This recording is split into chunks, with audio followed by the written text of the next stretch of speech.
Good morning, all. Respected guest speaker, Dr. Gopi Krishnan, sir. Respected Dr. Hemant Toshikane, sir, Dean, Faculty of Ayurveda, Parle University. Dr. B.G. Kulkarni, sir, Principal, Parle Institute of Ayurveda and Research, Parle University. Myself, Dr. Anita, Professor, Department of RSVK, Parle Institute of Ayurveda and Research, Parle University. I welcome you all for the live guest lecture series on clinical applications of Rasaushadis arranged by the Department of RSVK, Faculty of Ayurveda, Parle University. Let us begin the session with the blessings of Lord Shiva. Nityam Gnanashrayam Vande Nishpresa Nityam Shivam Enaiva Jatam Mahyadi Tenaiva Vedam Sa Kartrikaha. I bow my head to Lord Shiva, and this is an ideal platform to pray Raseshwara, who is Nitya, Avinashi, and also who is a treasure of knowledge, and also who has the endless capacity to bless whole universe with the profound miracle efforts of the Mercury. So nowadays it has been seen that due to the fear of toxicity of the heavy metals which has been published in some of the publications, and also it has been reflected in some of the social media, that is why there is a prescription, very less prescription of Rasaushadis has been seen, and only a few practitioners are practicing these Rasaushadis. So there, despite it has been proved that, and we have got a documented scientific applicability just in the dosage of 1/8 maricha to 1 rati, and its action is also seen in just 1 nimesha to 1 mahottakala. That is why it's a time to bring back the confidence and boost Rasaushadhi practices in the management of acute and chronic diseases. Hence, the topic or the theme, the clinical applications of Rasaushadhis has been identified by the department. Today with us, Dr. Gopi Krishna sir, eminent speaker, renowned practitioners of Rasakalpa, especially the Kotali Rasayanas. And I feel very fortunate enough to introduce him on this platform. Sir has many achievements and contribution in this field. I am just braving some of his achievements.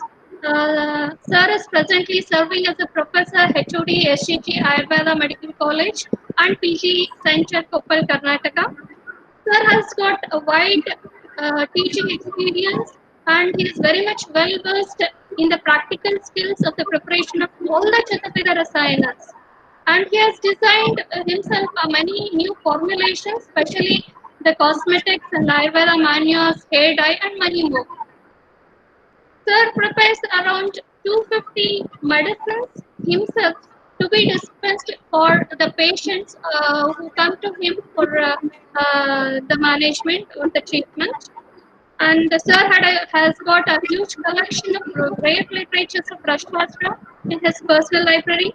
He is involved in the literary research of translating Anandakanda and Vaishishya Ratnavali from Hindi version to the English version.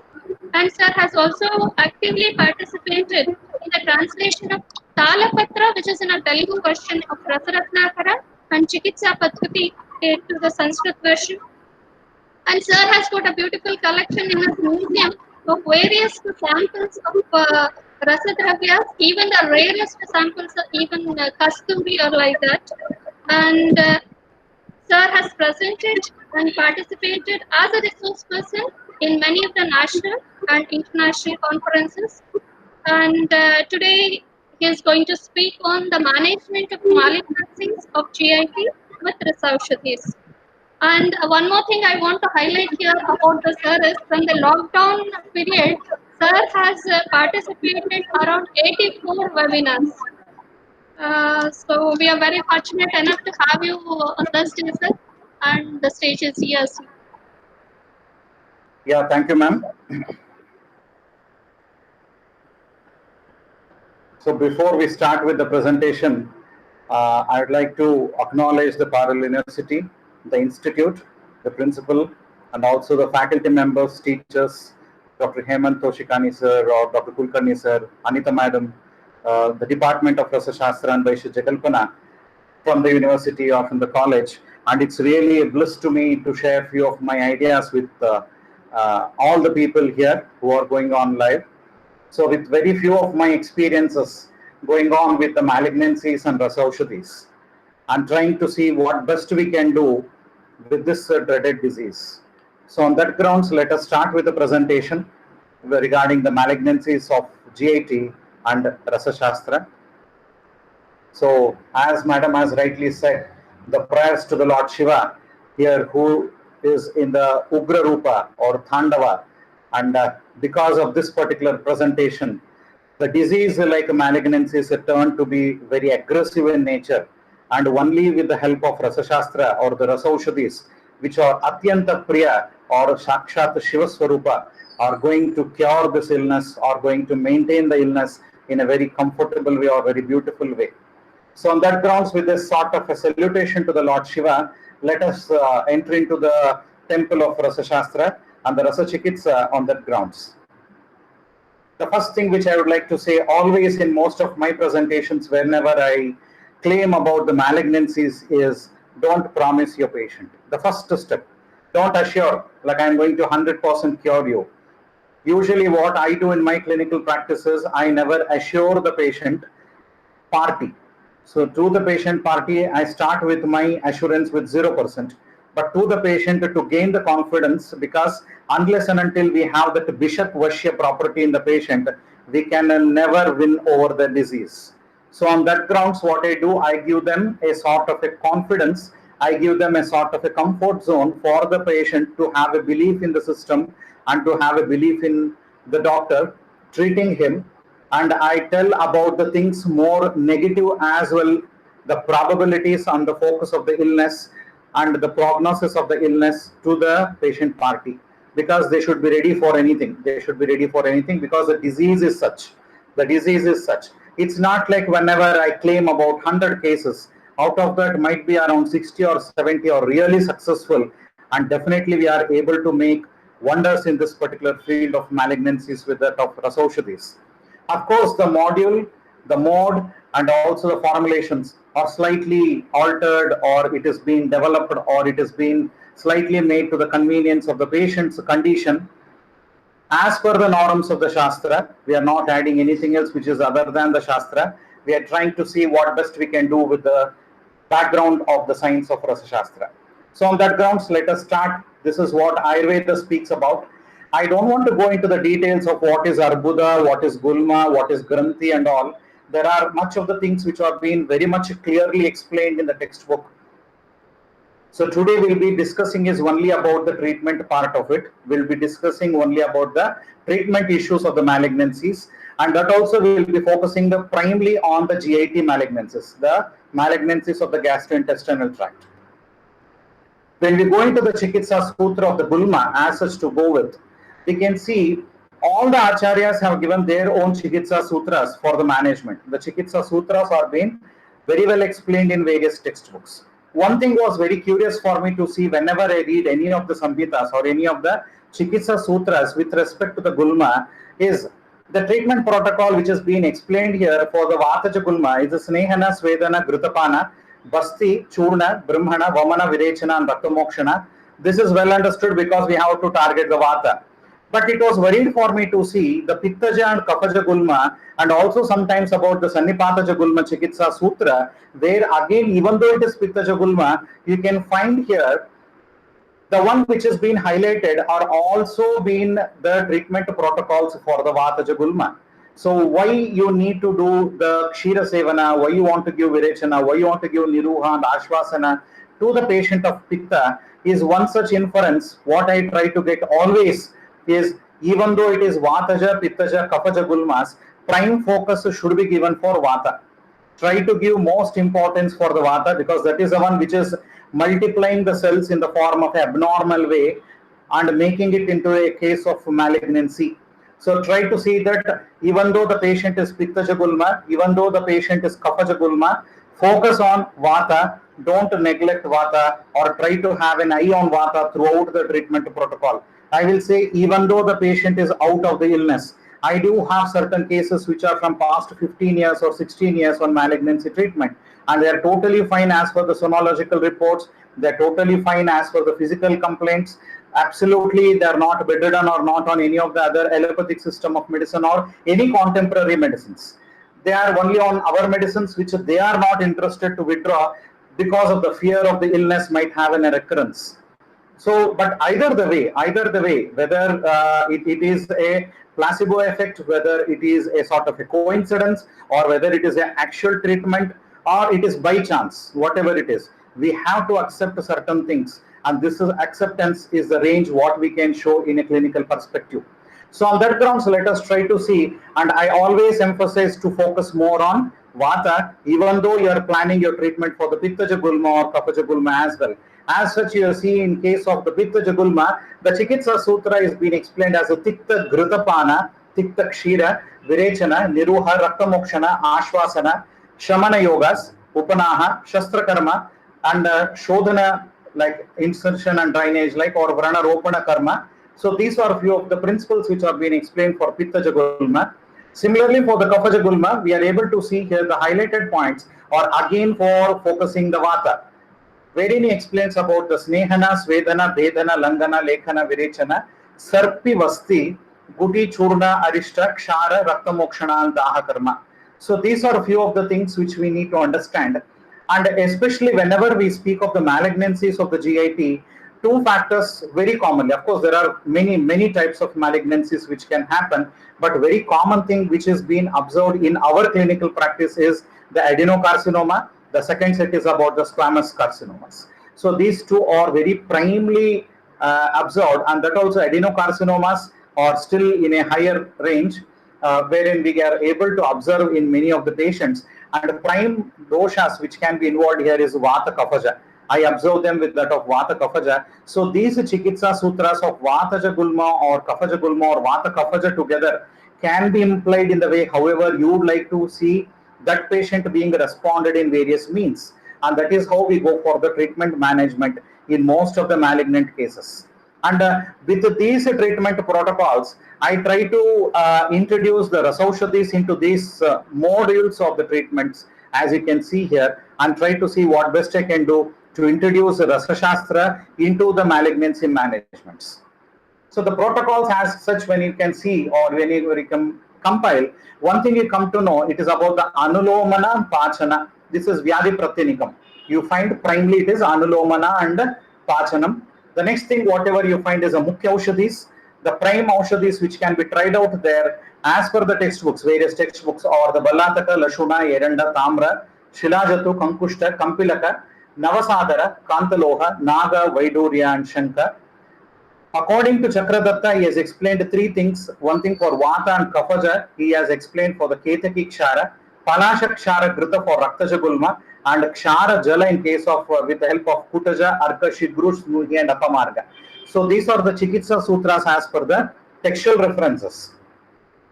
So again, the references from the various textbooks about the Vata Jagulma like Lashunadivati, Vata Vidvamsa, and Shukratailam. In case if it is Pitta Jagulma, it is primarily with the Pravada Panchamruta and Shatavari and Trina Panchamula. In case if it is Kafa Jagulma, it is a Swarna Vasantarasa, Ballataka, and Tamra Kshara Mishrana and Arokya Kshara with Kumari Asava. So many such combinations are being observed when we compile from the various textbooks. So in case if it is Rakta Jagulma, it is Loha Parpati Mishrana and Shatavari Truna Panchamula Kwata. Sannipata Jagulma, this is very important for me, that is Varunadi Kwata with Kshira. So what I generally do is, by the time the patient comes to our OPDs, there are a small ratio, might be it's around 20% of the cases, wherein they are very recently diagnosed or where they are already your patients since long for some other illness and it has been accidentally or by the investigations it has been proved or it has been confirmed like it is a case of malignancy and you start to treat them. So this is one set. Another set is the set of patients who have already been diagnosed elsewhere. They have undergone possibly the surgery, the chemotherapy, radiation, they have a relapsation or they have a metastasis and they come to you. The third set of patients are the one who like to take the modern medicines as well as some other medicines, whatever they know from their reachability, and added to that they want to take with the Ayurvedic management. So they would like to have, you would like to have three sets of patients primarily. The one who are totally on Ayurveda,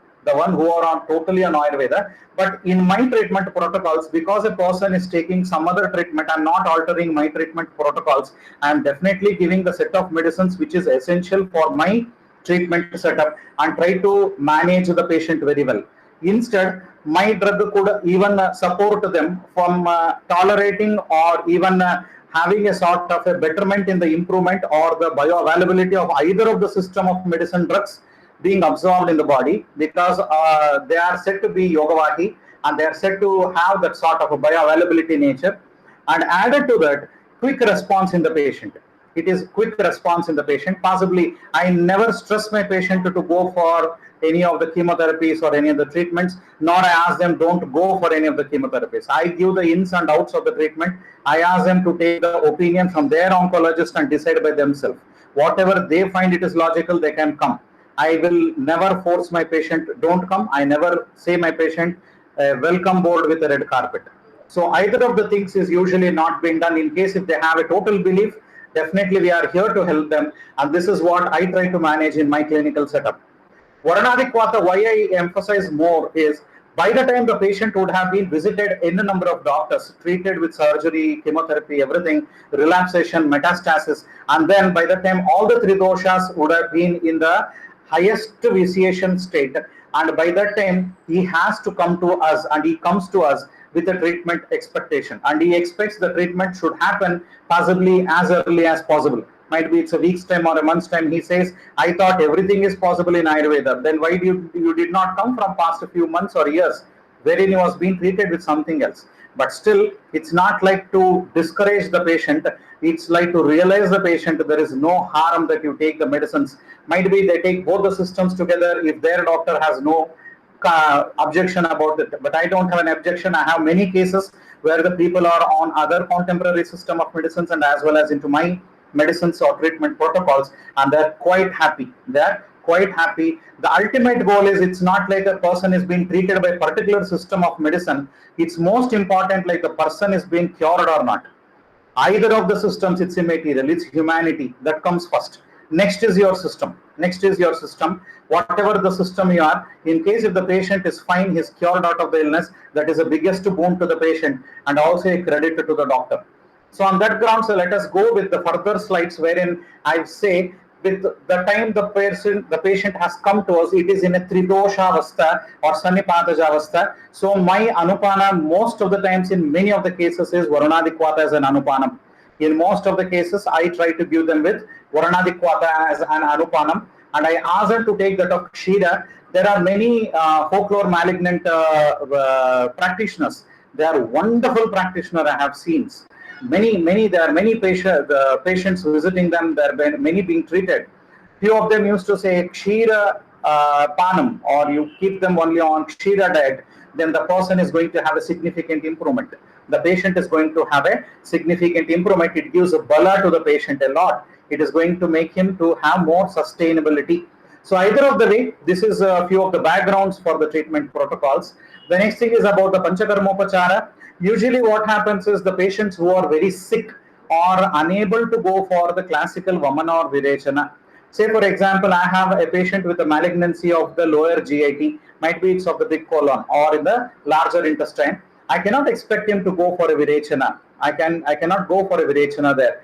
I need to go for some other treatment protocols. So most of the times, of course, it's not like I don't want to do Panchakarma. I would definitely do, but it's in a milder form. But in a milder form. Might be it is a Sadhyo Vamana or Sadhyo Virechana, or the most important protocol, like as you have here, the Virechana, Niruhabasti, Anuvasana, Anulomana, Raktamokshana. These are a few of the treatment protocols. And added to that, what I do, I give certain drugs which can do Shodhana, which are related to that of Rasa Shastra. Say, for example, Tamra Basma. When you read the Falashruti of Tamra Basma, where he explains about the Ubhayato Shodhana, even though you are not able to do to the patient a classical Vamana and Virechana, the textbook of Rasaratna Samuchaya has indicated taking the Tamra Basma orally will do Ubhaya Shodhana. It does Vamana and Virechana effect in an individual. So this is going to cleanse your GIT. It is going to cleanse the whole of the Annava Shrotas or the Mahashrotas. So on that grounds, the Ubhaya Shodhana, or it is going to remove the doshas from all the passages. There are set of drugs which can be given there. There are set of drugs which can be given as Shodhana set of drugs which are being explained in Rasa Shastra. So one such a drug is a Tamra, and I very comfortably give all my malignant patients with the Tamra Basma as a mandated drug. Almost in a small concentration or to a greater extent, I try to give them because I expect a sort of a Nitya Shodhana. Might be because the doshas are getting severely vitiated in the body. I want to get them to be removed outside the body and try to maintain the homeostasis within the body. One thing. Second thing, because of the dhatus are being altered, because of the doshas, the dhatus are also being altered. Might be many of the times you have Malarupi Dhatu Sanchaya, you have Malarupi Dhatus being in a Prakopa Avastha, or either of the conditions which can be very well manipulated with the help of a Shodhana Chikitsa, with that of Tamra Basma like set of drugs which can be given for Ubhayato Bhagahara or Shodhana from the in the form of all means of Panchakarma can be substituted with that of Tamra Basma. So on that grounds, for patients who are really unfit for going a classical Vamana and Virechana, I am trying to give them with that of the drugs like the Tamra Basma. There are many such drugs, either of them can be tried for the treatment protocols. And added to that, like enemas and all, yes, definitely, very safely we are able to give them. Might be, if not to a classical Niruhabasthas and all, in case if it's a localized lesions, we might go for a Pichabasti, we can go for Anuvasana Basti or anything like that. And added to that, even in this bastis, I'm adding some potalis, I'm adding some basmas, and I'm giving them in the form of enemas, and I'm giving them in the form of enemas, and I'm getting a tremendous response in the patient. Of course, to a smaller extent, almost similar to that of the oral dosage of the basma, or even lesser to that, it has a significant improvement in an individual. Patya Patya is very important. I cannot generalize the Patya Patya for the whole malignancies of the GIT. It is up to the doctor to decide the prakriti of the patient and the season, the Rutucharya, and also the stage of the illness and plan for the Patya Patya and advise the patient a lot. That's very, very important. But I'll not be able to discuss about the Patya Patya's protocol for the cancer patients here. So the necessity of the treatment with special to the Vata, Madhukosha has explained in case of Madhava Nidana as why Vata is very important. He has very clearly mentioned about few of the aspects why Vata should be treated at an outset. One thing is Atipalatvat, Ashukaritvat, Garyastvat, Vikaranam, Dusadhyatvat, Ashaya Matya Karatvat and Vishishta Chikitsatvat. So these are few of the things why the Vata should be planned for the treatment at the earliest. Don't neglect the treatment for Vata. Don't oversight Vata. Even though it is not clinically active, it could be clinically active very shortly, and it is going to spoil the whole scenario. It is going to spoil the whole scene. So you should always keep in your mind that you control Vata. You try to maintain Vata to the extent possible with set of drugs, whatever you would like to give for that particular patient. The next thing what we need to do is, one of the most common feature which we find in all the malignant cases is the Durbalastha, cachexia. It's a very common phenomenon where we find the person turns to be very weak, he turns lethargic, he finds its main thing is once he comes to know that he's been diagnosed with malignancy, he loses the game. This is the most common phenomena. He loses the game. He feels so that he is almost at the entrance of the burial ground. So we need to win up this confidence of the patient and try to give him a sort of a confidence that we can definitely try to make his life as best as possible. We can see what best we can do to this particular person and try to treat him with the various treatment protocols. To be in a general, whenever you have the Durbalavastha in a patient, Ashtanga Sangraha has given certain set of drugs. And those set of drugs are like Shilajatuk, Shaudra, Vidanga, Sarpi, Loha, Abhaya, Parada, and Tapya. So these are few of the drugs which can be given in all cases of debility. Wherever you have debility, these drugs can be given because the Durbalavastha is being addressed well. The Durbalavastha in the patient is being addressed well. You get a sort of a paripurnata, you find a sort of a strength within the patient, you find a sort of a confidence within the patient which will build up his confidence in you, and he will have a tremendous response. So antagonistic to that of the Vata Chikitsa or to that of the Roga nature, you have the treatment protocols or the praises of the Rasa Shastra explained in Rasaratna Samuchaya 28, where he explains about the Alpamatra Supagitvat, Aruchera Prasangatvat, Kshipram Arogyadayatvad, Aushadebhya Adhikorasaha. So Kshipram Arogyadayatvad, this is very important phenomena. We don't have time to wait. We don't have time to wait for the patient who is having active metastasis. It can go and have multiple sthana samshrayas in the body. It can create many new disorders. It can go into vector Bedavastha, Upadrava state very quickly. So we have to arrest the disease as early as possible, block the Kriya Kala as early as possible. And one such a drug which can do all this phenomenon is a Rasaushadhi. So this is what, with the background of the importance of the Rasaushadhi, we would like to treat with the various forms of Rasaushadhis. Ayurveda Prakash has explained the various forms of Rasaushadhis which can be given. It can be given in a form of a basma, it can be given in the form of Murchitavastha, it can be given in the form of Deha Siddhartham, and either of the way. Few of the formulations from the Rasaushadhis, as in the introduction, Dr. Anita ji has introduced me with lots of the Potali practice. So few of the introduction, because there are few people who have attended most of my sessions, either online or physically, knows everything about me in respect to the Potali Kalpas. But for the people who are new, needs to know a bit about the Falashruti of various Potali Kalpas. I'll not go for the formulations or the pharmaceutical processing. I'll explain only about the Guna Karma of it. One such thing which we need to know, very important, is about the pain management. You have many of the cancer patients, many of the malignant patients who complains to you, the severity they have is not alone because of the malignancy or some tumor which is growing in the abdomen, which is highly roomy. There is lots of space in the abdomen. The size of the tumor sometimes might not be really painful. But sometimes, in case if it is very near to the naru, sometimes if it is causing some compression effect on a nerve or some other organ, or sometimes it is being embedded within a bony cage and it is unable to swell or grow, it is going to give the person a tremendous pain. So handling this pain is a real challenge. The pain in the malignant patients is a real challenge. So this is one such a preparation, what is called as a T-Thailam, or it is called as a Kupilu Thailam. We are using this extensively in the patients of malignancies of either conditions, giving for the external application. It is for the external application. The prime components are the Kupilu. Kupilu is one of the chief component. Of course, you have many components in this from the Marma Shastra, and this particular drug is being used for the application, the external application for the pain management. And also this one oil is the one which is extremely benefited in all the inflammatory pathologies or infective conditions or lymph node enlargements. So I have observed in so many cases a lukewarm oil of this Kupilu applied to the inflamed lymph nodes have reduced the inflammation possibly within a day or two. So this is a quick response what we can find by the application of this particular Thaila. So of course, Kupilu Thaila can be prepared by anyone. So one such formulation is this one.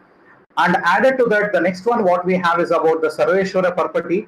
The portion which you can see in the center is the Sarveshwara Parpati, which is from the Rasaratna Samuchaya Antavidruti Adhikara, where he explains about the concept of the multiple disorders which can be managed with that of Sarveshwara Parpati. The whole chapter deals about the concept of Sarveshwara Parpati. Primarily it is given in the Antavidruti, wherever you have. Of course, he gives the index of Kaya Chikitsa there. He tells that this is one such a drug with a suitable anupanam can be given for the treatment in any sort of disorder you want. It can cure any disorder in the body. There is a list of disorders being enumerated in Rasaratna Samuchaya. But I am prescribing specifically this Sarveshwara Parpati in the patients suffering from malignancies, and wherever they do have a sort of a complaint with that of Vidrudivat Lakshana, where you find a sort of a rancidity of the tissue, or putrefaction or necrosis, or something like where the disease is having a sort of a infection, you have a purulent discharges, or wherever you can see many of these conditions in malignant patients. So whenever I have anything related to the discharges, whenever I relate something like a sort of a Vidrudivat Lakshanas in the patient, I am giving them with that of Sarveshwara Parpati. I am giving them with the Sarveshwara Parpati. It is excellent medicine to stop such a sort of Vidrudivat Lakshanas elsewhere in the body, the whole of the body. And it's not like it's in a particular part of the body, or not pertaining only to that of the abdominal tumors. It is for any of the conditions in general practice. The next one is about the Loha Garbha Potali. The central Lingakara, what you can see is the Potali Kalpana. The rest of the things is for the Rasa Pujana. Before we administer it to the patient, we do the Pujana of the Rasa Ushadhis and then administer it. This is the Loha Garbha Potali. This is very specifically been prescribed in various clinical conditions, specifically related to the Rasa and Raktava Shotas, very much specific to the disorders related to that of the Rakta Shobha, or whenever you have the disorders related to the hemopietic system. You have altered cell features in the blood, in sort of a blood chemistry is being altered, or you have the cells in the blood are being altered. So in all these conditions, might be it is a rise in ESR, it is raised in WBC count, it is a rise in any of the factors in the blood, then in all those conditions we are using this Loha Garbha Potali. It is also, of course, it's used in Sandrani, Pandu, Kamala, Prameha, Pradara, anything, but we are using specifically in the disorders wherever you have Rasa and Raktava Shotas being involved.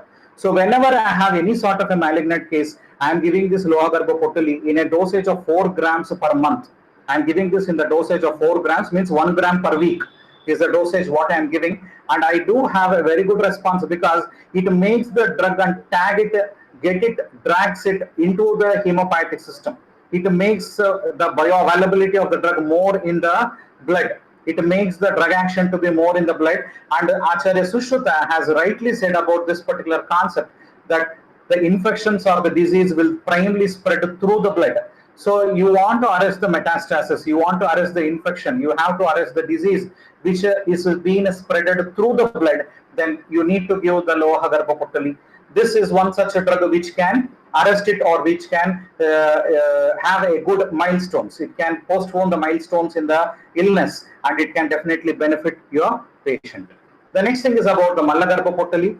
This is very specifically being indicated in various clinical conditions, especially to the malignancies related, wherever you have a presentation with that of ojas of the patient is being affected. One thing. Second thing, the infective pathologies. The person is starting to have a sort of infective like pathologies. Also in the cases of where Agni is being affected. See, most of the malignant conditions, we have to take care about the Agni. Agni is very important. The patient will lose his appetite. The patient will lose his appetite and he stops eating food. So once he stops eating food, then the nutrition factors is being cut off. Then Rikta Koshta is Vata Prakopa Karanam. Again it increases Vata, then again it is going to trouble your patient. So on that grounds, you have to see always you maintain the Agni of a patient. So Haratala or arsenic compounds become a sort of a mandate preparations, because you need to maintain a sort of Agni within the patient's body.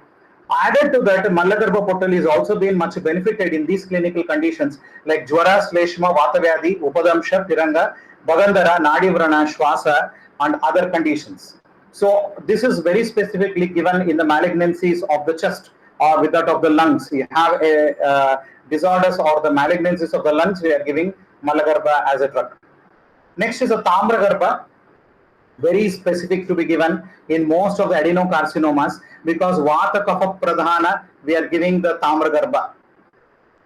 So here specifically it is being explained as a Kapolbana Tridoshaja conditions, we are giving Tamragarbha. Added to that Shwasa, Kasa, Jwara, and also Shula and Vardhakya Shosha. So you have this cachexia here, you have geriatric complaints, might be due to the age of the patient. Added to that, the debility of the patient. It doesn't make your patient to turn debilitated. So Tamra is also an essential component not to see your patient turns weakened. Added to that, Tamra Basma, which is an ingredient, the prime or the sole ingredient of the Tamragarbha. It is one such a drug which consistently do the Shodhana of the GIT, Shodhana of the Sharira. Kapolbana, due to this reason, specifically I am giving this in adenocarcinomas, and added to that, Tamra is one such a drug which can definitely give you lots of physical improvement in the body. And added to that, you have the drugs like the Rajatagarbha. Rajatagarbha Potali is also one such a preparation which has been extremely used in the female reproductive organ, the malignancies of the female reproductive organs. And added to that, it can be given in the endocrinal disorders, malignancies of the endocrines. Like you have with that of the clinical indications as per the textbook is Prameha, Shukradosha, Pitta Vikruti and Mutra Vyadis. So these are the various clinical conditions wherever we are prescribing the Rajatagarbha. Vishagarbha is extremely useful in many of the clinical conditions. I am using this as a mandated drug in all the cases wherever I have the metastasis being active. Wherever I have metastasis in the patient, I am prescribing with them with that of the Vishagarbha Potali. So here primarily as per the textbook, it is having the Falashruti as Upadamsha, Firanga, Vatavyadi, Kshinata, Shleshma Vikhara, Raktadosha, Bagandhara, Kushta and Nadi Vrana. So these are few of the indications, but my observation has stated like it is very much useful to slow down the metastasis or to arrest the metastasis. In many of the cases, it has reversed the metastasis as well. But of course, I never go for a protocol, something like give only Vishagarbha and sit and have an observation. I do give them in a sort of a combination with various drugs. I give them with a combination with various drugs. So I cannot claim, but my observation states whenever I have an active metastatic state in the patient, I am giving them with this Vishagarbha. The next thing is about the Tridhatu Garbha. This has also been extremely useful in many of the clinical conditions, wherein it can be used specifically in the disorders of the congenital, where I am prescribing this especially in the cases where they have having anomalies, pediatric neoplastic conditions, or any of the conditions which are being proved genetic. So in all those conditions, I am prescribing them with that of the Tridhatu Garbha Potali, and the clinical indications also speak about the Putimeha, Prameha, Pradara, Shukradosha, Shukradi Dhatu Vardhanam. So in all these conditions, we are prescribing them with that of the Tridhatu Garbha. Shila Garbha is also one such a drug which is extremely useful, but this is a next to Malagarbha, and next to Shila Garbha is the Tala Garbha because of the concentrations of the arsenic. The concentration of arsenic is very high in Malagarbha, it is moderate in Shilagarbha, it is less in Talagarbha, it is still moderate in case of Vishagarbha. So Taratama Bhavas, based on that, I assess the Pitta nature of the patient and try to prescribe the drug to that particular patient based on the criteria of Pitta. So it is specifically used in Jwara, Shwasa, Kasa, Adi Vyadis. The next drug is about the Pravalagarbha. Again, this is also very, very important drug. Pravalagarbha specifically to be given in the disorders of Rasa and Raktavashoto Vyadis. It is also been prescribed in the Sukumara, Garbhini, and also the people who are very weak in Satvata. It is being given in case of autoimmune disorders, also in the pediatric conditions. It is also given in Pandu, Udara, Kasa, Shwasa, Gulma. Specifically, it has been arresting the conditions of the Pitta. It has been arresting the conditions of the Pitta. So on that grounds, what I am usually doing is people who are on chemotherapy and radiation, till that effect of chemotherapy and radiation in the body is being observed, till that period I am giving them with that of the Pravalagarbha. So once I find the effect, you have a sort of, the patient complains to you stating like I'm having a sort of a hot flushes from the body coming out. That is because of the treatment which the patient has been taken. So for all such cases, I am prescribing them with that of Pravalagarbha and try to see the conditions are being well addressed. And this is specifically to be given in the cases of where Pitta Adhikyata is being observed in the clinics. Wherever you have the malignancies with the Pitta Adhikyata, we are prescribing them with that of the Pravalagarbha. And one such condition where very commonly I give is in the squamous cell carcinoma. So in most of the cases of the squamous cell carcinoma, I am prescribing them with that of the Pravalagarbha. And added to that, I have a Ratna Garbha, which is where we are using lots of Ratnas there as an ingredient. And this is extremely useful because the textbook speaks about lots of praises about this particular drug, wherein it is being explained as Rasadi Vojo Vardaka, especially in the cases of the Rajaroga, indicated in the disorders where no medicine is working. So in all those conditions, we are supposed to give them with that of the Ratnagarbha Potali. So I'm using this even in case the person is not responding to any of my treatments. Then I go for the Ratnagarbha. It's not like I don't want to go for the Ratnagarbha. Only thing is that things becomes very expensive once we use all the Ratnas, because the things become very expensive by giving or prescribing such a drugs. In case if possible, I try to maintain, if at all we can maintain the patient in a lesser cost and efficient. In case if it is not, no excuse, he has to take the drug and he needs to consume even though it is expensive. So this is one more way how we are prescribing the Ratnagarbha. The most common drug which is almost a mandate in every prescription is again the Hemagarbha. So this is also one such a preparation which I am giving in most of my cases of Hemagarbha or Hemagarbha Potali. It is very commonly prescribed in most of the cases because it is exclusively useful, and it is also nourishing all the Saptadhatus. When you see the Falashruti of the Hemagarbha, it is explained as a Raja Ikshma or a syndrome like presentations, where you have multiple organ failure, where you have malignancy spread all over the body. In all those conditions, we are prescribing this.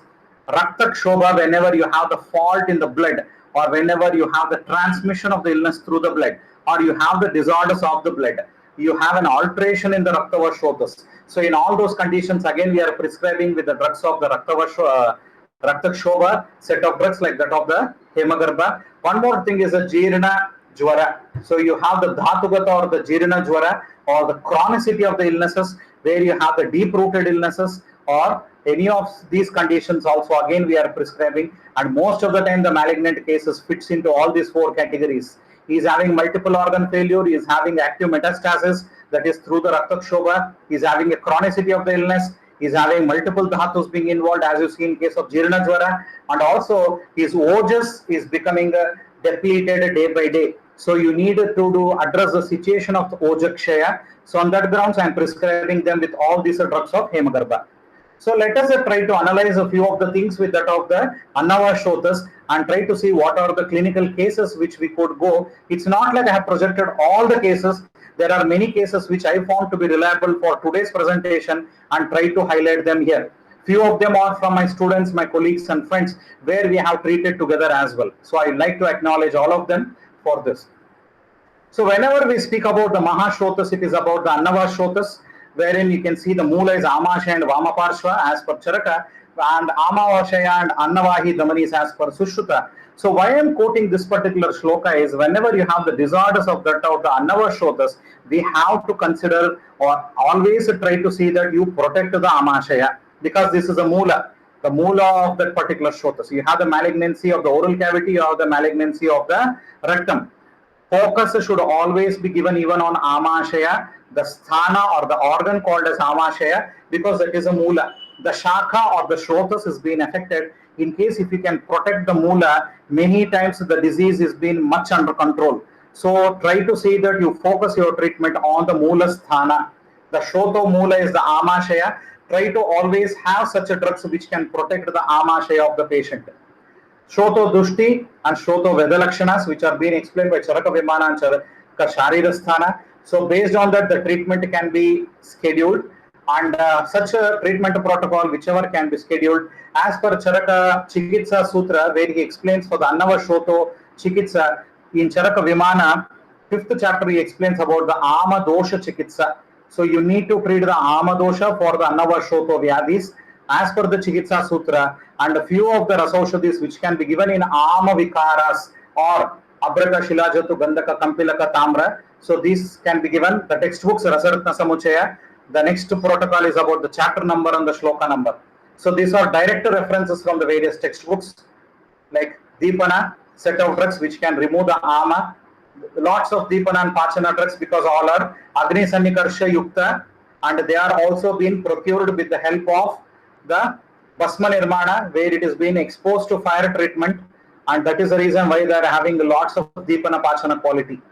And again from the Shrotas like Annava Shrotas, you have Aruchi as a complaint. Whenever you have a patient with Aruchi, these should be the set of drugs. Chardi, these are the set of drugs which can be given for the case of Chardi. And Shroto Vidya Lakshana or Shroto Vidya Chikitsa, Shula, so Shula Hara Chikitsa. Admana is one more condition which you can see in the Annava Shrotas or the GAT malignancies.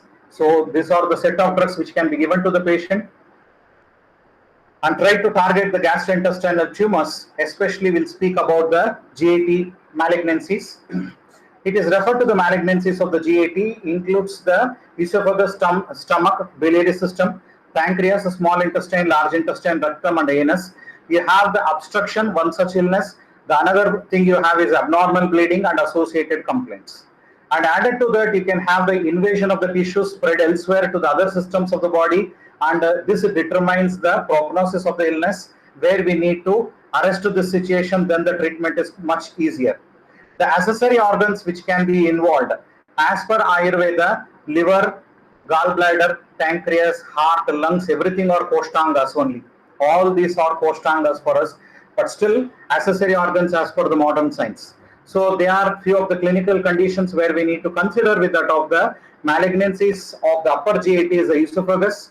You have the stomach, pancreas, liver, gallbladder and other. The lower GAT we have the colorectal cancers, anal cancers, gastrointestinal cancers and cancers from other than the GAT which is affecting like the lymph node swelling or accessory organs like thyroid and all, which is giving a sort of a compression effect, or they can give a sort of a cancer being transmitted by a physical contact there. One lymph node in a particular area can spread the malignant cells to the adjacent organs. So even in that way, the cancers which are other than GAT but affecting the GAT. So these are few of the oral carcinomas where we have. For most of these malignant conditions, wherever we have any of such conditions, what we are doing is in most of the conditions of the oral cancers, or we have adenocarcinoma or squamous cell carcinoma, we are giving them the Kavala and Gandusha. So for all these conditions, what we are doing is we are giving even this potalis, like usually Tamragarbha, it's very commonly given, or the next alternative we have is a Pravala Garbha. So this we are mixing up with any of the Taila, Grita or Kashaya and asking them to do with the Kavala and Gandusha, which gives a localized action in that particular area by which the oral cancers or the oral malignancies can be addressed well. You can see the changes there, which in the previous slide, which you could see about the way how the ulcers were being healed. And one more thing you have is once these ulcers are being present, we are giving even the local application of the basmas, like the Tamra basma and all. They are giving, or usually what I do is I try to give the application of the Tamra Garbha and apply it into that area wherever the tongue or the buccal mucosa is being affected. I find a tremendous response in the patient. After some time, we can ask the patient to gargle it with lots of saline water and discard it. So you have a localized healing because the Acharya Sushruta has given a right way of the treatment management as that of the Dushnavrana Chikitsa, where he explains about the lepas, Shashti Upakarmas are being explained. So for all these Upakarmas, we are adding basmas into it, that's all. We are adding basmas into them. We are adding basmas, we are adding dravyas into dhupana, we are adding them in the form of lepana, we are using them in the form of a basti, we are using them in the form of Kavala Gandusha. So all ways, however you find to treat with that of the malignant patients. With this reference of the Dushta Vrana Chikitsa, we are treating them with all the oral malignancies, all to the area wherever we are able to reach in an individual. So this is the way how we are going. The next thing is about the C of the piriform fossa or the esophageal junction, wherein the Tamra Garbha potali was being scraped and being applied to that particular area. It was being applied to that area wherein the tumor got just sloughed off. So I do apply certain basmas or potali kalpas through the endoscope or to the laryngoscope to the area affected wherever we have. Of course, I am from the Department of Rasa Shastra. I do prepare the basmas and I give them oral administration. Usually I refer these patients wherever I need a support of endoscopy or laryngoscopy anyway for the spraying or help. I take the help of my teacher, Dr. Ravindra Achar sir from SDM Udupi, and ask him to do a favor to me for the patients of these kinds. Wherein he is from the Department of Shalya and he does the endoscope, laryngoscope and all, and he is attentive to do the things, the manual part, whatever it is. Of course, I take lots of acknowledgement for him for many of these cases being treated in this way, because I'm unable, I'm not experienced in doing the endoscope. So on that grounds, I make the basmas to be sprayed in the local area and try to see what best can be done to that particular condition. So this is another case. One more thing what you can do is to say you don't have an accessibility for any of the endoscope like things or a laryngoscope like of thing where you cannot spray the basmas, or might be because I have very convenient of my sir being there, and I can refer the patient there. That's very convenient for me. Or it's very difficult for others because many times the endoscopist is not cooperative to sprinkle the basmas there. He might not be very friendly with our system of medicines. The probability, possibly it could be. So for that patients, what I do is I prepare this basmas, I dilute it with few of the herbal ingredients, whatever the patient suits with, and I ask him to take it in the form of a mohur dosage, very small dosage in the form of pinch by pinch throughout the day, and try to gulp it. And I ask him not to take water later, so that you have a localized action in that particular area. You have a local action in that particular area. I want the drug to stay for a longer duration in that area. That is my prime focus. Other than that, there is nothing like I need to do. So this is another case where you have a compression effect of the thyroid nodule and also metastasis all over the body. So for this particular patient, we have given them with that of the Tamragarbha Potali orally. So by giving this Tamragarbha Potali, you can see the changes, how it has been appreciated. Eventually the Tamragarbha, whichever was being given, is being totally been evaded. You can see the microscopy here, no evidence of any malignant cells seen in the smear. The microscopy report of FNAC on the right thyroid, you can see there is no malignant cells been observed. So you have such changes which can be appreciated, and that person is for a very, very long treatment since many months and years together, and still people are worried about the rasaushadis. So here is a creatinine level of the patient. So the kidney is not spoiled, the patient is alive, and even the doctor is alive who have treated her. So there is no problem in treating with a proper method of preparing the basmas and treating them with the various patients. And it's not going to affect or injure your patient, or instead it's going to become more benefited, provided one thing: you have to prepare the basma in a proper way. You have to initiate a sort of a rightful drug selection and proper preparation. Then they are therapeutically very, very active and safe. The next thing is about the esophageal malignancies. Wherever you have such conditions, you find here, usually initially you have the survival period is up to 90% for 5 years, and later on it is again questionable. So most common problem, you have the dysphagia here. Because of the dysphagia, the patient becomes more deteriorated. Instead of having the person having a sort of a death because of the malignancy, instead it is because of the dysphagia, lack of nutrition update, and the patient is going to collapse or land up into complications. So these are few of the issues related to that of the esophageal malignancies. And the symptoms, the types of the esophageal malignancies, you have the squamous cell and the adenocarcinoma. Risk factors, of course, very well evident to all the doctors. Diagnostic method, the proper thing or the very ideal method is a tissue biopsy. Treatment is either surgery, chemotherapy, radiation, as per their protocol. For us, it is rasaushadhi. This is the treatment protocol, and the prognosis is 5 years of survival as per the textbook, up to 15%. So there are certain malignancies which are even outside the esophagus, but they're compressing on the esophagus or any of the GIT organs. So even this could be possible whenever we see. So this is one such case where you can see the huge malignancies in the lungs, and also they're compressing the esophagus. They're having a compression effect on the esophagus. You find lots of metastasis all over the chest. The age of the patient is nearing to 70, and for him we have treated them, as I told you previously, with the Vishagarbha Potali, Hemagarbha Potali, and also we have prescribed him with that of the Hemagarbha, Vishagarbha and Lohagarbha. We have initially started him with Mallagarbha and eventually withdrawn it once he doesn't have any of the respiratory illnesses. But only malignant tumors were being seen. For that, Varunadikwata was being given as an Anupanam. See the sizes of the tumors there. They are quite huge. They are quite huge. This is a PET scan report of the patient. And the same patient being treated with all these drugs, at least we could maintain him for another 5 years and the patient is alive. And you can see the condition of the patient here, wherein the tumors of the chest have been totally disappeared. This is CT thorax. We try to go for every 6 months once, and after 6 months the reports have seen something like all the tumors have disappeared, and even the person is totally fine. He is asymptomatic, he is not bedridden, and this particular patient did not even take any sort of contemporary medicines. He is only on our treatment protocol, and even then we could treat his condition very beautifully.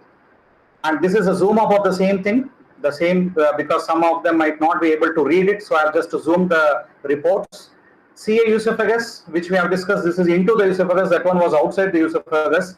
So this is a case where we had, you can see the blocking of the tumors there in the esophagus. and you can see the response of it with the oral administration. Carcinoma of the esophagus in the mid 1/3, and you can see obstruction, and that is on in the 6th month of 2019, and the report on the right side is on 8th month of 2019. You can see the changes being appreciated. Tamragarbha, Hemagarbha, it is given in the form of a muhur oral administration. So by that what happens, the basmas will have a local action. So this technique I have learnt is from Acharya Sushruta. I saluted him for his tremendous knowledge and the practical implication of handling such disorders. So I have just manipulated or tried to alter it by giving basmas in that particular way. That's all. The next thing is about the stomach cancers. Here you can see these are the various clinical conditions wherein you have the adenocarcinoma, lymphoma, mesenteric tumors. Many of these conditions are quite commonly observed. So the early symptoms, as you see, something like APD, acid peptic disorders. The later on you have weight loss, discoloration and all. Usually after 1 year you have some complications associated. Risk factors well known. Diagnostic is biopsy because it is reachable through endoscope, and you can definitely go for a confirmation. And added to that, the prognosis again of 5 years. And here you can see, as I said, Amashaya Balaprada, Bhang to be given as per Rasa Tarangini. As I said, this is a Moolasthana, need to treat this particular illness at an outset for all the tumors or malignancies of the GIT. You need to give Amashaya Balaprada. Or one more thing is Amashaya Mamsar Budahara, Ahithena as per Rasa Tarangini. And Granthigna is Abraka as claimed by my teacher. I am a student of Siddhinandan Mishra sir. So he used to recommend us to give Abraka there as Granthigna. So these are few of the drugs which are being primarily chosen for the person who is being suffering from the malignancies of the stomach. Added to that, the general protocol which we have discussed. Gulmanashana, we have entered into the abdomen now. So in the abdomen, we think about the gulmas. These are the set of drugs which are being prescribed in the textbook as Gulmanashana. These are the list of the patient's report where you can see the patient was active with CA stomach. You can see how the sizes of the tumors were, and in this particular patient. And this patient was being treated with the Hemagarbha, Pravalagarbha, and also Lohagarbha. Initially with Panchavalkala Kvata as Anupanam because of the bleeding tendency. Later on, we have converted it into the Varunadi Kvata. Of course, because Abraka need to be given, we have given even Abraka Basma for this particular patient. You can see the eventual changes in the patient here. Of course, this patient has undergone the surgery, chemotherapy and radiation, and added to that, because they had a sort of a relapsation, they had a sort of a recurrence, and they were in a fear like they don't want to again step into this particular condition. They are into Ayurvedic management and they're on maintenance. You can see the reports of the patient eventually. And of course, this is a similar type of tumors from the CA stomach, where we go for the local application of the Muhur dosage. This is one more thing which is usually be given in the folklore practice. In case it's not available to me in my place, in case some of the folklore practitioners are using this. So as a protocol, I have just highlighted here. The X of this Redans are very good practice in folklore as anti-cancerous. Of course, because it's related to the insects and animals, this turned out to be illegal in practice possibly, but still some of the folklore practitioners are prescribing this. This is another case of the CA stomach where the medicine was being applied locally with the help of a Panchavalkala Kvata. So this is another case wherein the patient had a necrosis in the whole of the abdomen. Wherever you have the malignancies in the whole of the abdomen, she had developed the whole malignancies in the form of a necrosis. And for this particular patient, we have given the Lohagarbha, Hemagarbha throughout. And of course, we have given Asanadi Kvata as an Anupanam, and we could find a tremendous response possibly within 45 days. You can see the reports of the same patient after 45 days. She herself is an allopathic doctor and she had undergone all other investigations. Of course, I'm not saying like within 45 days she is out of the tumor pathology. She is having, but the necrosis have been diminished. She is much better. She's been responded much better. So next is a pancreatic malignancy or the pancreatic tumors. So you have the adenocarcinoma at the higher ratio. Non-adenocarcinomas are comparatively less in case of pancreatic malignancies. Severe pain onset usually at 40 years plus. These are the risk factors, diagnostic methods, treatments and prognosis. These are directly from the textbook, so I would not like to go with much of the details considering the time factor. So this is a report of the patient wherein we have given with the Hemagarbha, Lohagarbha and Tapyadi Loha as an Anupanam, and see the sizes of the tumors there in the report. You can see the sizes, they are quite large enough, and for this particular patient we have treated with this particular medicines and see how they diminish. So this is what you can find, the lesions are being diminished. The lesions are being diminished in the successive reports. They have been reduced or they have been significantly lowered. It has been significantly lowered. People are worried about the CA 19.9. You can see the ratio, it is 130 initially. Then later on, it eventually started to drop down. It has come to 58 and later it has come to 11.28, which is totally under control, CA factor, CA 125. And CA 19.9, again, it is within 18.69, which is normal. And this is also most recent report. Again, this is normal. Creatinine, people are worried. I don't need creatinine because I'm damn sure my drug is not going to spoil their kidney. But whenever you go for any of the presentations, people are worried, like heavy metal toxicity. I dump my patient with lots of metals. I explain them, I'm giving them metals and I give it to them. And most of my patients are literates and they can understand the things very well. And I convince them and I give it to them. So the next thing is about the CA liver. So here you have the hepatocellular carcinomas. This is also very high in range. We have many of the cases wherein we could balance them at least for 8 to 10 years without any complications and without any supportive medicines other than that of Ayurveda. Prime thing is, again, Tamra is a drug of choice whenever you have the liver pathologies. We have given the Arogyavardhini. We usually give Ekruthli Hariloha, Tamragarbha and Hemagarbha are usual prescriptions given. Along with that, Kumaryasava is given as an Anupanam. So these are few of signs and symptoms, of course, very well known from the textbook. So I don't want to go with the theoretical aspect. I would like to go more on the discussion aspect. So these are the diagnosis, how it is to be done. And whenever it is Ekruth Roga, we need to give certain Rasaushadhis of these kinds, like Ekruth Roga Hara, Kamalahara or Kumbha Kamalahara, Plihagna set of drugs. Why Ekruth and Plih are together? Because they belong to the Raktavashrotas. So I too take Ekruth and Plih as a single platform. Few of the formulations which I told you. So these are the reports of the CA malignancy. Even though it has been scooped out, the liver was being scooped out, the patient could be maintained very comfortably for a pretty long time.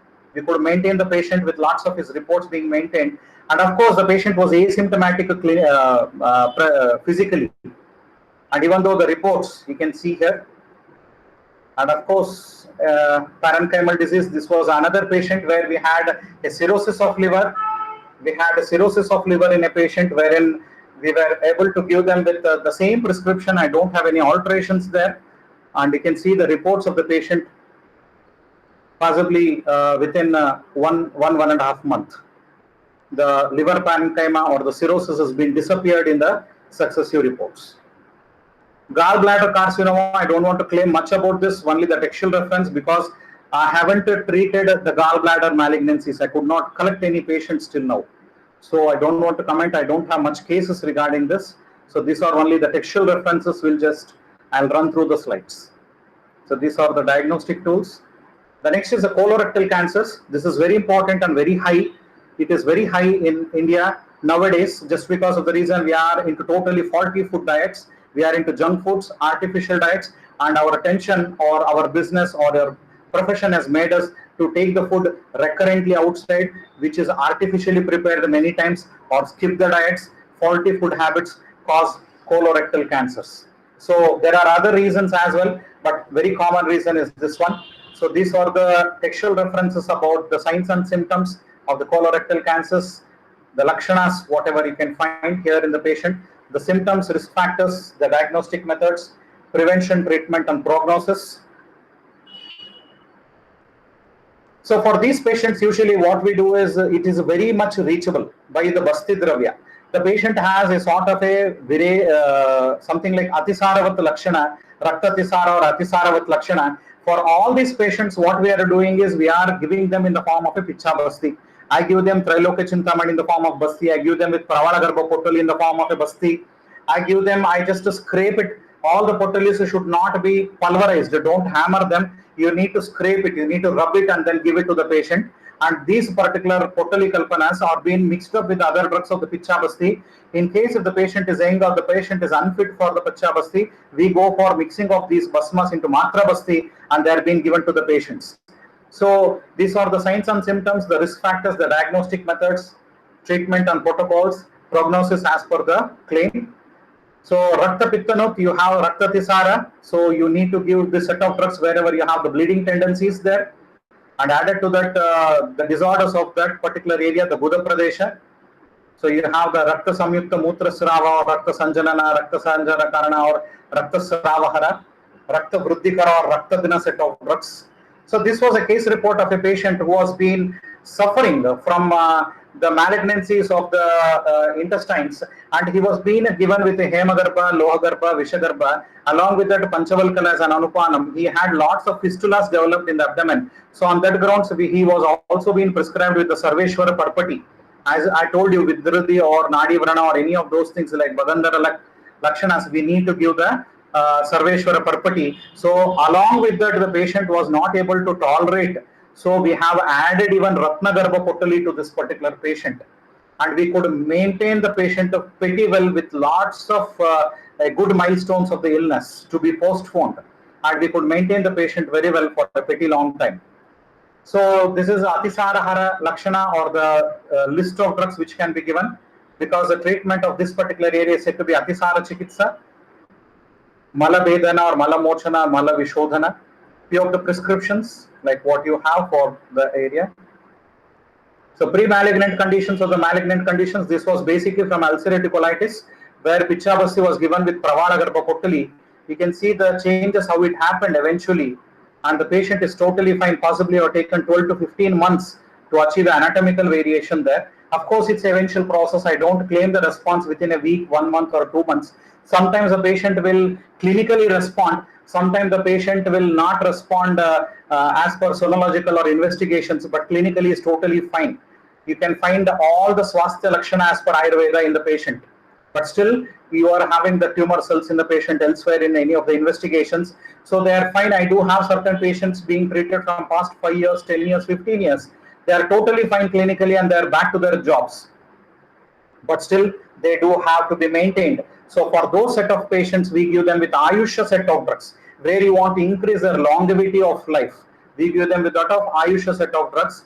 There are many conditions of malignancies which convert to be Asadhya Roga. So we need to give the drugs like Abrakan and Makshika as Asadhya Roga, Nashtakara, Dhatu Vivardhana and Ojo Vardhaka to maintain or sustain the patient's life.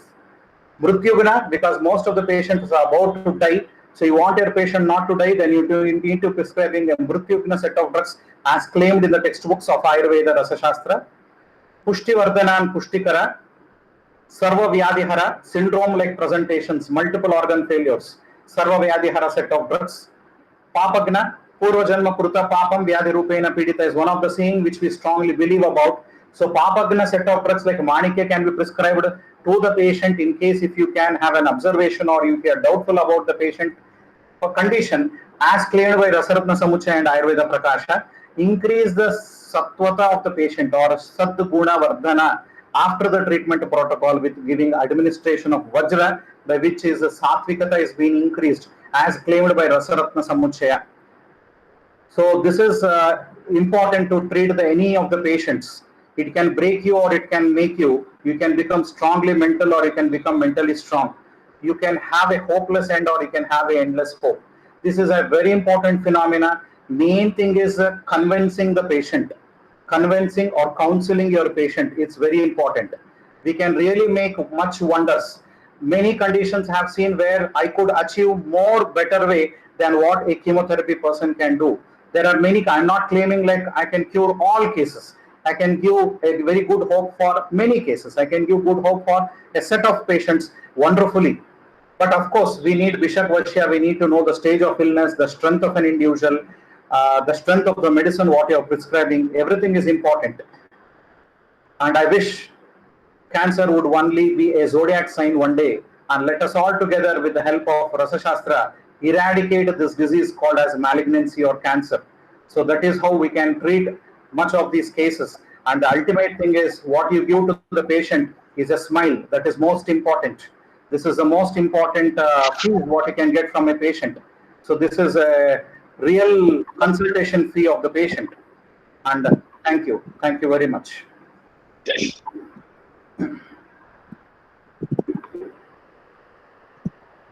Thank you very much, sir. It's really an excellent session that we had.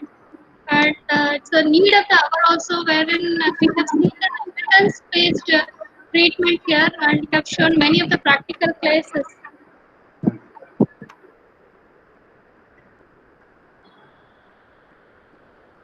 Yes, madam.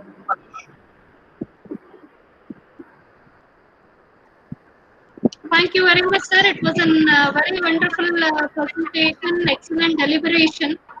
Yeah. Actually, it is a need of the hour to have an evidence-based knowledge. So we got it from your presentation today, the practical cases that we have got a chance to see. And it will be very much boosting for the budding doctors to confidently practice the Saushadis. There are some of the questions from the audience here. Yeah.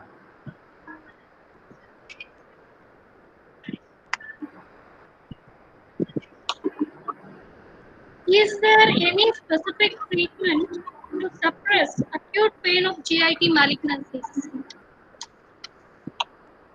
It's not like to suppress. One thing which I would like to say is on all the malignancies, you need to increase your immune system. This is a key factor, because I'll say your body is unable to recognize what a cell has to manipulate, how it has to multiply. It has been multiplying irrationally. It has lost its prajna shakti. It has lost its buddhi. So you have to somehow see that it increases its buddhi or prajna shakti to recognize what is its body and what is its actual function. And the textbook speaks about a set of drugs for this particular indication to make it educating. You make your cells to get educated. Few of such drugs are Abraka, Kantaloha, Tamra and all, which are having a prajna bodhi like such of Falashruti and Rasaratna Samuchaya. So those drugs can be given to arrest, or which can be very much benefited for handling many of these conditions of not alone of GIT, of any place in the body. Thank you, sir. And there's another question. A specific Rasaushadi to arrest the metastasis, which is the biggest challenge in case of any tumors. The one which I found till date is about the Vishagarbha Potali. Very specifically, I give it as a mandate. In all the metastatic conditions, I give them with Vishagarbha Potali. There is another question from one more viewer, that the possibility of recurrences can be arrested or slowed down by the use of Rasaushadis. I do have many cases who are being treated under me from past 5 years, 10 years, 15 years. I have one of the longest duration is even 18 years. So they don't have a relapsation. They don't have a relapsation always. We can, of course, we go for a reassessment of ourselves. Might be 6 months once or yearly once we go for reinvestigations and try to see if at all the patient is having any problems or relapsing.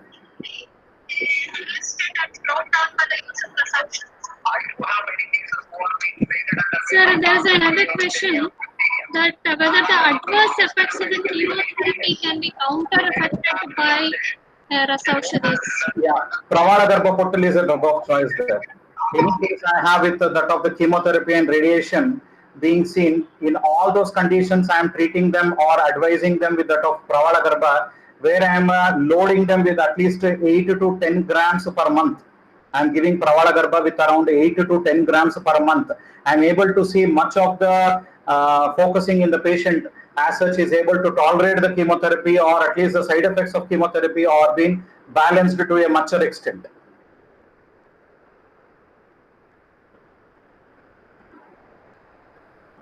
Thank you, sir.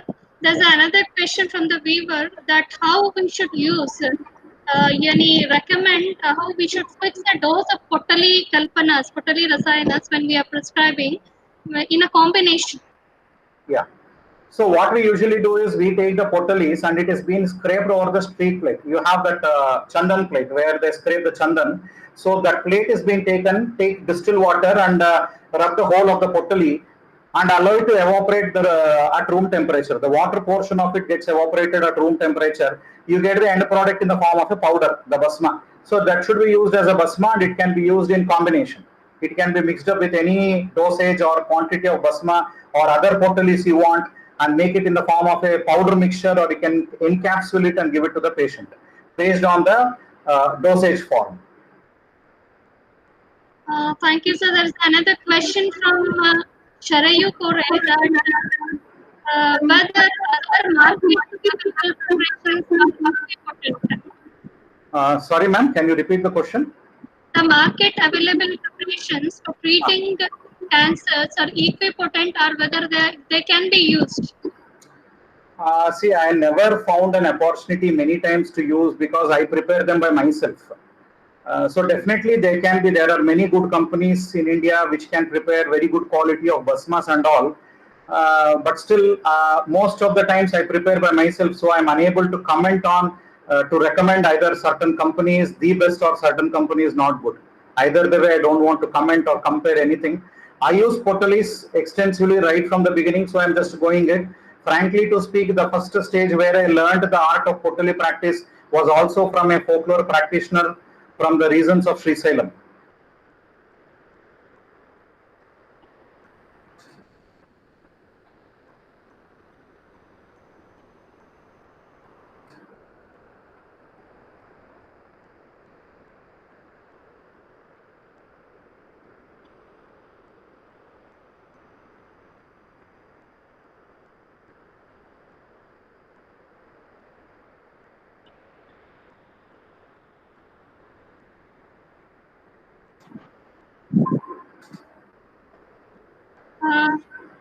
There was a technical issue, sir. Yeah. And thank you very much. There is actually a flow of questions from a viewer side, but because of the time restrictions, we have to end the session. Yeah. And, sir, you have nicely focused on the certain treatment aspects of the malignancies, especially the Sarveshwara Pottali have referred in cases of virulent discharges, and even in the pain management, the Kupilu Kaila has been focused. And the one more interesting thing that we got to learn from this presentation is the spraying of the bhasmas. Spraying of the bhasmas or the local area which can necrose the tumors. So we got to learn more and many things regarding the treatment modalities of the GIT cancers today. Thank you very much for your wonderful deliberation, sir. Yeah. And I also thank Dr. Hemant Oshikhane, sir, Dean, Faculty of Ayurveda, Parallel University, and our beloved Principal, Dr. B.G. Kulkarni, sir, Parallel Institute of Ayurveda and Research, for encouraging us to present or give such a sessions to the audience. And I remember one quotation from Rigveda that Anavatraha Kratavo Yantu Vishwataha. The both the authorities are putting their efforts in the similar directions by promoting such webinars, by inviting the authorities from the different places of India. Thank you very much, sir. And I'm very much glad to announce here one more thing. That from the Faculty of Ayurveda, Parallel University, we have conducted more than 100 webinar sessions and guest lecture series that we have conducted, and we are also doing online Sharia classes for the postgraduate and other interested faculties, along with the collaboration of National Sushrita Association, and many more other activities has been promoted by these authorities.